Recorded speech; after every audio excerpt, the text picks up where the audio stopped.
700 kilometre کا ریگستانی سفر آج کے دور میں بھی کرنا مشکل ہے. سائیکل پہ نہیں آپ کر سکتے, پیدل تو آپ سوچ بھی نہیں سکتے. اونٹ کے بغیر کیسے ہو سکتا ہے, جس میں آپ کو اونٹ اس لیے بھی ضروری ہے کہ اس کے اوپر آپ نے سامان لادنا ہے. پانی نہیں راستے میں پینا. ریگستان میں تو کئی کلومیٹر تک کچھ بھی نہیں ہوتا, بھوکے پیاسے مریں گے. پھر آپ قافلے سے بھی جدا ہیں. تو ابو ذر غفاری کوشش کرتے رہے کس طریقے اونٹ, اسی دوران قافلہ نکل گیا آگے, تو وہ اونٹ اٹھا ہی نہیں ہے. تو حضرت ابو ذر غفاری نے اپنا سامان اپنی پیٹھ پہ لاد لیا.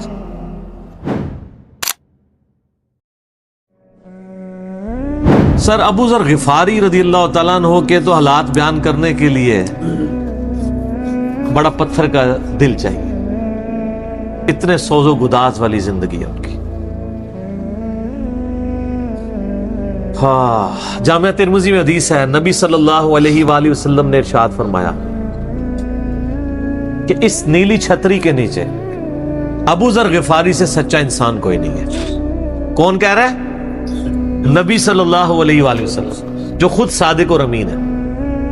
اور جامعہ ترمذی میں ایک اور حدیث ہے, نبی علیہ السلام نے فرمایا کہ ابو ذر غفاری سے بڑھ کر کوئی عہد وفا کرنے والا اور زہد میں میری امت میں نہیں ہے. یہ میری امت میں عیسیٰ ابن مریم کی مثل ہے, ابو ذر غفاری. اور عیسیٰ ابن مریم وہ ہیں جن کے بارے میں روایتوں میں آتا ہے کہ وہ دنیا سے اتنے زاہد تھے کہ وہ برتن میں پانی بھی نہیں پیتے تھے. وہ کہتے تھے یہ بھی دنیا کا مال ہے, اپنے ہاتھوں میں پانی پیا کرتے تھے. یعنی دنیا کو 3 طلاقیں دی ہوئی تھی. تو نبی علیہ السلام فرمایا میری امت میں سیدنا عیسیٰ ابن مریم کی مثل زہد میں ابو ذر غفاری ہے. یہ لفظ ہے ابو ذر غفاری, غفاری نہیں ہے لفظ, غفاری زیر ہے اور فا کے اوپر تشدید بھی نہیں ہے. تو ابو ذر غفاری رضی اللہ تعالیٰ عنہ علیہ السلام نبی علیہ السلام کے لاڈلے اصحاب میں سے تھے. صحیح بخاری میں ان کے قبول اسلام کا پورا واقعہ موجود ہے. ان تک جب دعوت پہنچی کہ اس طرح ایک پیغمبر آئے ہیں مکے کی سرزمین میں جنہوں نے دعوی نبوت کیا, تو یہ انہوں نے پہلے اپنے بھائی کو بھیجا کہ خیر خبر لے کے آؤ. تو انہوں نے بتایا ہاں اس طرح ایک شخص ہے. پھر یہ خود رخت سفر باندھ کے نبی صلی اللہ علیہ وآلہ وسلم کی خدمت میں حاضر ہوئے مکہ شریف میں. تو صحیح بخاری میں آتا ہے کہ یہ گئے, یعنی مکہ شریف میں اب ڈر بھی رہے تھے. میں کیونکہ ان کو پتا تھا کہ نبی علیہ السلام کی مخالفت بھی بہت زیادہ ہے, کہ اگر میں کسی سے نبی علیہ السلام کے بارے میں پوچھا تو ہو سکتا ہے میرے ساتھ کوئی ایسی ایکٹیویٹی پرفارم نہ کر دے. تو یہ حرم مکہ میں انہوں نے ڈیرا ڈال لیا اور کہتے ہیں میں جتنے دن وہاں رہا نا تو آب زمزم بھی پیتا تھا. جب میری کھجوریں ختم ہو گئی, زمزم کھانے کا کام بھی کرتا تھا اور پینے کا بھی, زمزم طاقت والا پانی. تو کہتے ہیں سب سے پہلے میری جس شخص سے ملاقات ہوئی وہ سیدنا علی ابن ابی طالب تھے رضی اللہ تعالیٰ عنہ علیہ السلام. تو کہتے ہیں حضرت علی نے جب مجھے آبزرو کیا نہ تو مجھے اپنے ساتھ گھر لے گئے, کہ پردیسی ہے, کھانا شانا کھلایا, رات ٹھہرایا. کہتے ہیں نہ انہوں نے مجھ سے پوچھا کہ کس لیے آئے ہو, نہ میں نے ان کو بتایا. یہ میں آپ کو اخلاقیات بتا رہا ہوں کہ دعوت کا کام کتنا ٹھنڈے کر کے کرنا پڑتا ہے. آپ تو کہتے ہیں پہلے دن ہی کسی کو رفع الیدین شروع کروا دیں, اتنا آسان نہیں ہوتا یہ. تو دوسرا دن بھی اسی طرح گزرا, تیسرا دن بھی. تو 3 دن کے بعد ابو ذر غفاری نے خود حضرت علی پہ اعتماد کیا اور ان کو اندازہ ہوا کہ یہ بڑا, تو انہوں نے کہا میں یعنی ایک, اور حضرت علی نے بھی ایکسپوز نہیں کیا کہ میں نبی علیہ السلام کے قریبی لوگوں میں سے ہوں. تو ان کا کہ مجھے تم ایک اچھے انسان لگے ہو تو میں اس کام کے لیے آیا ہوں, تو تم مجھے گائیڈ کرو محمد ابن عبداللہ کے بارے میں ان سے ملنا چاہتا ہوں صلی اللہ علیہ وسلم. تو سیدنا علی نے کہا کہ واقعی وہ تو اللہ کے پیغمبر ہیں اور اس طرح. تو پھر وہ حضرت ابو ذر غفاری کو نبی علیہ السلام کے پاس لے گئے. نبی علیہ السلام کے پاس تھوڑی دیر بیٹھے, انہوں نے اسلام قبول کر لیا. اور سر اسلام کیا قبول کیا, اتنا اعلیٰ درجے کا ایمان. نبی علیہ السلام فرمایا تم اپنے قبیلے میں واپس چلے جاؤ, جب مکے میں ہمارا غلبہ ہوگا یا کوئی اللہ تعالیٰ راہ نکالے گا, ابھی تو جو بھی اسلام قبول کرتا ہے اس کی پھینٹی لگتی ہے, تو میں کوئی نہ کوئی تمہیں مطلب بتا دوں گا, ابھی تم اپنا ایمان پوشیدہ رکھو, اپنے علاقے میں چلے جاؤ. ان کا یا رسول اللہ ایسے نہیں ہو سکتا, وہ جناب آگے مکے خانہ کعبے کے اندر آ کے انہوں نے کہا میں گواہی دیتا ہوں کہ اللہ ایک ہے اور محمد صلی اللہ علیہ وسلم اس کے رسول ہیں. تو مشرکین عرب ان پہ ٹوٹ پڑے، خوب مارا. حتیٰ کہ عباس بن عبد المطلب جو اس وقت تک مسلمان نہیں ہوئے تھے، نبی علیہ السلام کے چچا تھے، لیکن چونکہ بنو ہاشم سے تھے اور بنو ہاشم آپ کو پتہ ہے متولی تھے کعبہ شریف کے، انہوں نے اپنے آپ کو ابو ذر غفاری کے اوپر گرا لیا کہ تاکہ ان کو کوئی مارے نہ. انہوں نے کہا تمہیں پتہ نہیں ہے قبیلہ یعنی غفاری قبیلے سے تعلق رکھتا ہے تو اس کے قبیلے کے لوگ آ کے یہاں پہ لڑائی کریں گے ہم سے. کیونکہ قبائلی سسٹم تھا نا، اس میں یہ نہیں دیکھا جاتا تھا کہ اس کا مذہب کیا ہے، پہلے نمبر پہ دیکھا جاتا ہے یہ ہمارے قبیلے کا ہے، تم نے ہمارے قبیلے کے بندے کو مارے تمہیں نہیں چھوڑیں گے. اسی وجہ سے آپ دیکھیں نا بنو ہاشم اسلام قبول نہ کرنے کے باوجود نبی علیہ السلام کی پشت پہ تو کھڑے رہے نا، اور یہ پہلے بھی ہوتا رہا. قرآن حکیم میں آتا ہے نا کہ شعیب علیہ السلام کی قوم کیا کہتی ہے، اے شعیب اگر تیرا قبیلہ تیرے ساتھ نہ ہوتا کب سے تیرا کام کر چکے ہوتے. اس لیے انبیاء ڈومیننٹ قبائل میں آتے ہیں جو شریف النفسی والے ہوتے ہیں، جن میں ایک سسٹم ہوتا ہے پورا.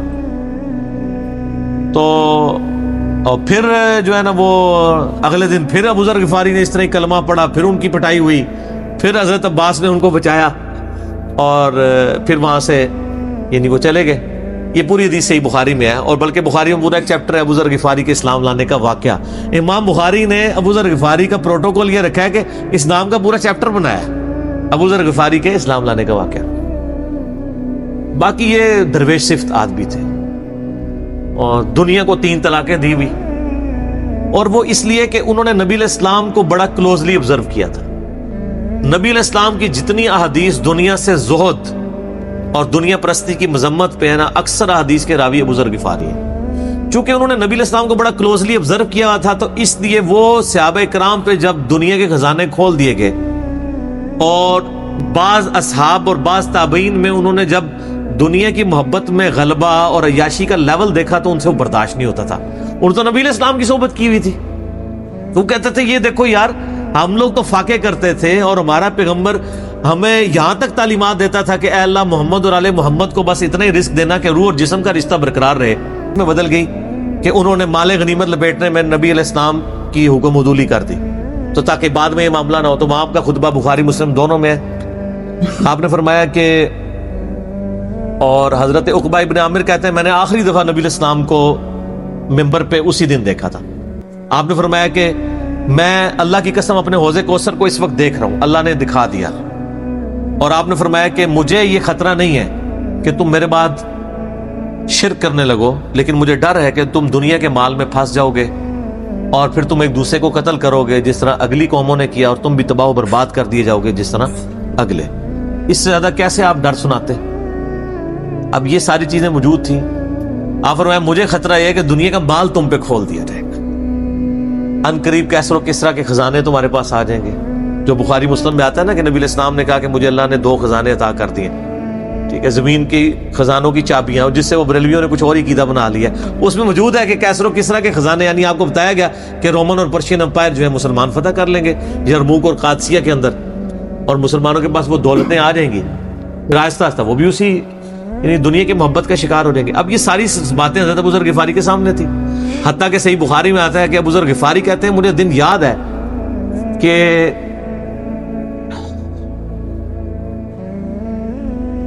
نبی علیہ السلام نے فرمایا کہ ابو ذر وہ احد پہاڑ دیکھ رہے ہو؟ تو کہتے ہیں میں نے احد پہاڑ کی طرف دیکھا اور میں یہ سوچ رہا تھا کہ ابھی مجھے آپ کسی کام کے سلسلے میں وہاں بھیجیں گے. دن کا وقت تھا تو میں اپنے ذہن میں یہ اندازہ لگانا شروع کر دیا کہ کوئی کام بتائیں گے تو میں یہ پہنچ کے واپس کتنی دیر میں آؤں گا.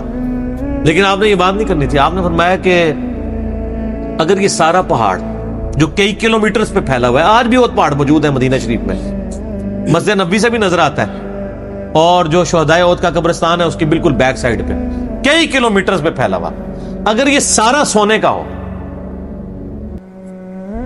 تو آپ علیہ السلام فرمایا کہ میں سب کا سب اللہ کی راہ میں فوراً شام سے پہلے خیرات کر دوں. اپنے پاس میں 2 یا 3 دینار ہی رکھوں صرف، یعنی جو ٹوٹل زندگی گزارنے کے لیے سب خیرات کر دوں. اب مجھے بتائیں جن لوگوں نے یہ ابو ذر غفاری راوی، جن لوگوں نے یہ حدیثیں حضور سے سنی ہوئی تھی، جب وہ یہ دیکھتے تھے کہ رومن اور پرشین امپائر کے گرنے کے بعد جب مسلمانوں کے پاس خزانے آئے ہیں اور حضرت عثمان کے دور میں لوگوں کے لاکھوں روپے آج کے وظیفے لگ گئے ہیں گھر بیٹھے، وہ بھی انہی عیاشیوں میں پڑ گئے تو ان کو یہ چیزیں ہضم نہیں ہوتی تھی. تو یہ شام ہجرت کر گئے تھے. نبی علیہ السلام نے پہلے ہی کہا تھا, المستدل الحاکم میں تو ڈیٹیل موجود ہے. یہاں پہ میں آپ کو ضمن بتا دوں, اکثر لوگ صحابہ کرام کے حالات و واقعات کے بارے میں پوچھتے ہیں, مطلب پوری زندگیاں لگ جائیں تو وہ واقعات بیان کرتا رہے انسان, ختم نہیں ہوتے. یہ حدیث ہے المستدل الحاکم میں صحیح سند سے کہ فرمایا آپ علیہ السلام نے کہ ابو ذر تیرا کیا حال ہوگا جب تو بھوسا لوگوں میں رہ جائے گا. اور آپ نے یوں انگلیاں ڈالی.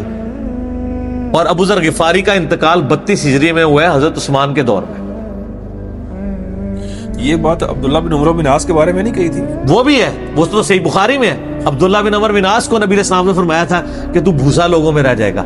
سیم الفاظ حضرت ابو ذر غفاری کے بارے میں حاکم میں ہے. آپ مستدل الحاکم کا چیپٹر کھول لیں.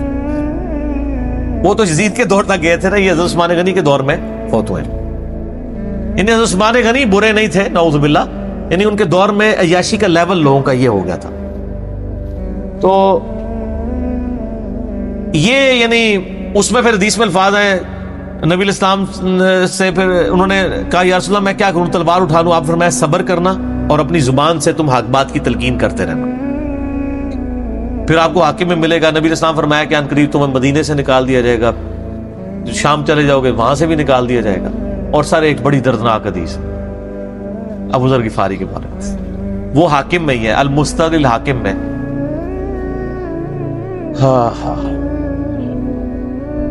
غزوہ تبوک آپ کو پتا ہے ایک ایسا غزوہ تھا جس میں جو شرکت نہیں کرے گا وہ منافق ڈکلیئر ہوگا. قرآن میں فتویٰ آ گیا تھا. اس سے پہلے کبھی نفیر عام نہیں تھی, یہ پہلا اور آخری موقع تھا, کیونکہ رومن امپائر سے ٹکرانا تھا. سپر پاور تھی دنیا کی, 1.5 لاکھ کی فوج لے کے کیسرے روم بارڈر پہ آ گیا تھا عرب کے. تو نبی علیہ السلام نے اناؤنسمنٹ کی کہ بھئی اب سب نے جانا ہے, جو نہیں جائے گا منافق شمار ہوگا, الا یہ کہ کسی کے پاس ریسورسز نہ ہو, یا کوئی مریض ہو, یا کوئی عورت ہو, یا کوئی معذور ہو. منافقین آگے بہانے کر رہے تھے, کچھ سادہ لوگ مسلمان بھی اس کا حصہ بن گئے.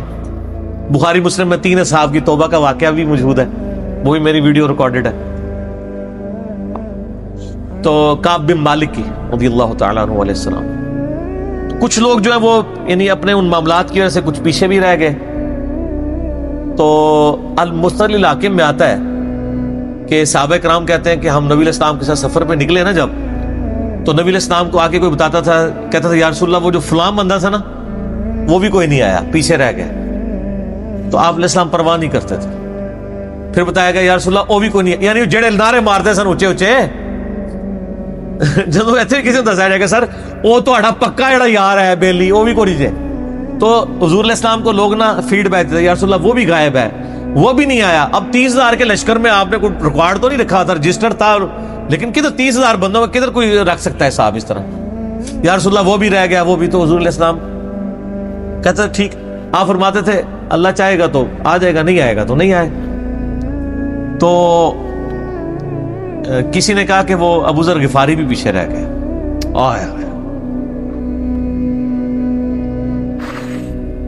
اور ابو ذر کو اس کے اونٹ نے روک لیا.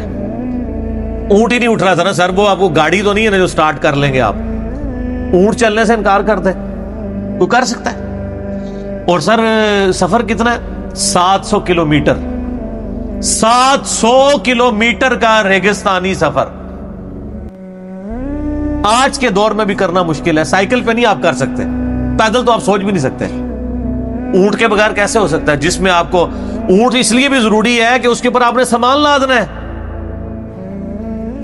پانی نہیں راستے میں پینا, ریگستان میں تو کئی کلومیٹر تک کچھ بھی نہیں ہوتا, بھوکے پیاسے مریں گے. پھر آپ قافلے سے بھی جدا ہیں. تو ابو ذر غفاری کوشش کرتے رہے کس طریقے اونٹ, اسی دوران قافلہ نکل گیا آگے, تو وہ اونٹ اٹھا ہی نہیں ہے. تو حضرت ابو ذر غفاری نے اپنا سامان اپنی پیٹھ پہ لاد لیا, پیدل چل پڑے ریگستانی سفر میں. حاکم کی روایت ہے کہ ہم نے دیکھا دور سے ایک اکیلا شخص آ رہا ہے جس کی پیٹھ کے اوپر بورا لدا ہوا ہے.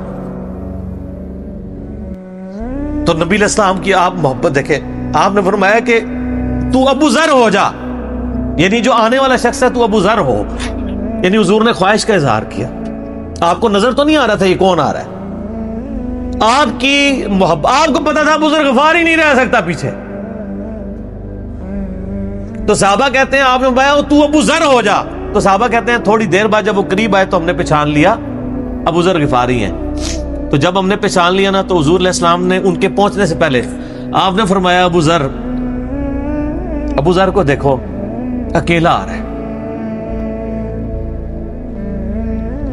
اکیلے ہی دنیا سے جائے گا اور قیامت دن بھی اکیلا اٹھایا جائے گا. دنیا سے کیا کہہ رہے گئے؟ صحیح بخاری میں آتا ہے کہ حضرت عثمان غنی جب مولا علی چھوڑنے آتے ہیں، پھر جو ان کی ڈیبیٹس ہوتی ہیں مدینہ شریف میں لوگوں کے ساتھ، وہ ساری انہوں نے ویڈیو میں فلما دی. پھر یہ چلے گئے وہاں پہ رہنا شروع ہو گئے. اب اس حدیث کی طرف واپس آ جائے جو فرمایا آپ علیہ السلام نے اکیلے ہی مرے گا. تو ابو ذر غفاری، اس حاکم کی روایت میں آتا ہے ابو ذر غفاری کی موت کا وقت قریب آ گیا، صرف بیوی ہے پاس. بیوی نے رونا شروع کر دیا کہ حضرت آپ فوت ہو گئے، آپ کو کفن کون دے گا، آپ کو غسل کون دے گا، آپ کو دفنائے گا کون، میں عورت ذات کیا کر سکتی ہوں. حضرت ابو ذر نے کہا کہ نبی علیہ السلام سے میں نے سنا تھا کہ تو اکیلا مرے گا، پھر مسلمانوں کا ایک قافلہ وہاں سے گزرے گا جو تجھے کفن دے کے دفنائے گا اور جنازہ بھی پڑھے گا. تو نے فکر نہیں کرنی، جب میں مر جاؤں تو میری لاش کو چوراہے پہ رکھ دینا، گزرگاہ پہ، جو یعنی مدینہ کی طرف راستہ آتا تھا گاؤں ایریا سے گزر کے، اللہ میرا بندوبست کر دے گا. وہی ہوا کہ ان کے مرنے کے بعد مسلمانوں کا ایک قافلہ دور سے آ رہا تھا. تو اسی مستقل حاکم کی حدیث میں آتا ہے کہ سر قافلہ بھی سنے پھر کون ہے؟ عبداللہ ابن مسعود. ابو ذر غفاری بھی زہد کے امام، ابن مسعود بھی زہد کے امام، ابو درداء بھی زہد کے امام.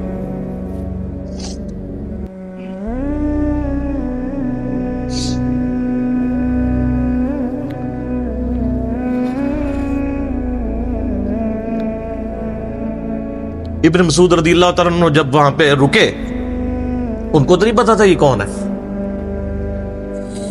تو انہوں نے کہا بی بی کیا؟ ان کا میرا خامند مر گیا ہے. ان کا یہ کون ہے؟ تو انہوں نے کہا ابو ذر غفاری.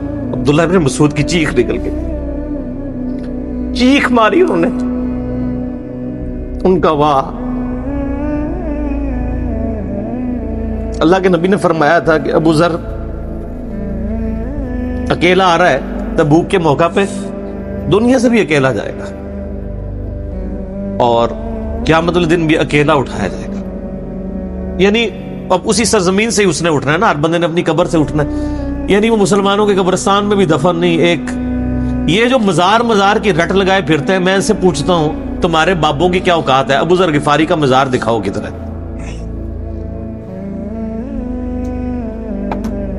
جو اس روئے ارض پہ نیلی چھتری کے نیچے سچا ترین انسان جس کو اللہ کے نبی کہہ رہے ہیں، اس کا کوئی مزار نہیں ہے. غریب المتنی میں مرا ہے، اس کی قبر بھی ایسی جگہ ہے جہاں مسلمانوں کے پاس قبریں بھی کوئی نہیں ہے. ایک ریگستان میں اکیلی قبر ہے، اس قبر کا بھی کسی کو نہیں پتا، اس پہ کوئی مزار بھی نہیں ہے. اور قیامت دن بھی اکیلا اٹھایا جائے گا، یعنی قیامت تک وہاں پہ کوئی قبرستان بھی نہیں بنے گا. ظاہر نبی علیہ السلام کی کیا بھی خبر ہے.